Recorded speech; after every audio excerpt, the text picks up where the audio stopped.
ওই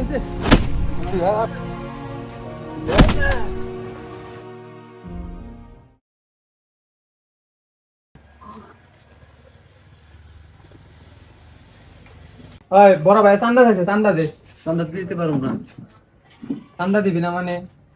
এলাকায় ব্যবসা করতে হলে, মহল্লায় ব্যবসা করতে হলে আমাকে চান্দা দিতে হইব। চান্দা ভাই চান্দা চাইছে, তোর এখন চান্দা দিতে হইব। চান্দা দিতে পারবো না, জীবন দিতে পারবো দেশের নিয়ে, কিন্তু চান্দা দিতে পারবো না। বড় ভাই হলে কিন্তু তোর সমস্যা হইব। পাড়ে দেখে তোর বাবা রে, আমি একমাত্র উপরা সারা দিন কেটে দাঁড়াই না। আচ্ছা তোরা দেখে আনি মানে। আচ্ছা যা, তুই চান্দা দিলে না, তোরা দেখে আনি মানে। আচ্ছা তুই দেখে নি যা। আমাকে লাগবে যেমনি মাথা নষ্ট করে রাখছে। কি হয়েছে ভাই? ওর কাছে ভাই চান্দা চাইছি, চান্দা দিব না। ও কয় আমার জান যাইব, কিন্তু আমি চান্দা দিব না।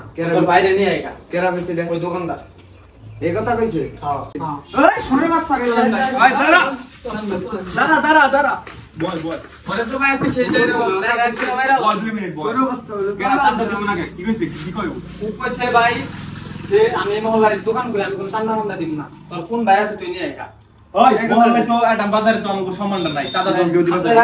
একটা হুকুম দেন ওরা একদম আরে ওই চান্দা হ্যাঁ তুই এখন যাবি ওরা ঘরে মাইরে হ্যাঁ। ওরা বাজারের মধ্যে নাইটা করে ওরাকে বাজার দেয়াবি ভয় দেন না। ঠিক আছে ভাই। ভয় বিতে তৈরি করবি যা। ওকে ভাই। আরে ওরা একটা একদম ফুটে দেন আজকে। এই বেটা তুই তো চান্দা দিস ভাই। হ্যাঁ কেন হ্যাঁ চান্দা দিবি না মানে? চান্দা দিবি না মানে? ওই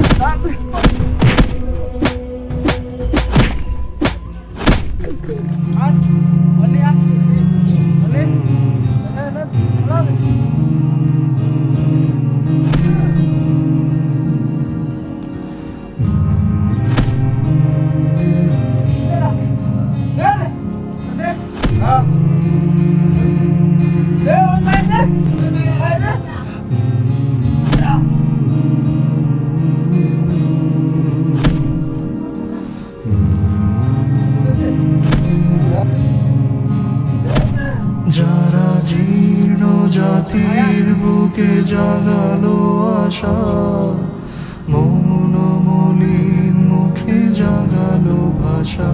যারা জীর্ণ জাতির বুকে জাগালো আশা, মৌন মলিন মুখে জাগালো